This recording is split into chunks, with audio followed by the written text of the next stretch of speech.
There's a great instruction booklet inside your ruler pack. It's going to give you everything you want to know.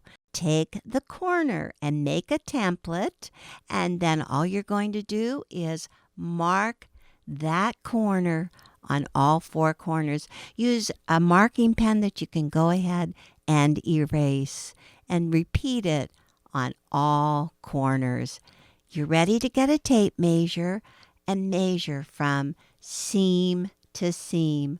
On this sample, it's 25 inches. Now we want to mark 5 waves, so let's do 25 divided by 5, and it's 5 inches. So mark 5 inches. Oops, is that 6? Wait a minute, Elle. You're supposed to mark at 5.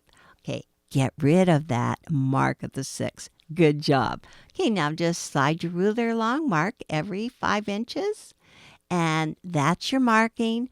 Turn your ruler in and mark. Turn it out and mark. And you can see how that wave just goes along there, in and out, in and out. Mark all 4 sides, and before you send it to your long arm quilter, make sure you sew on those lines.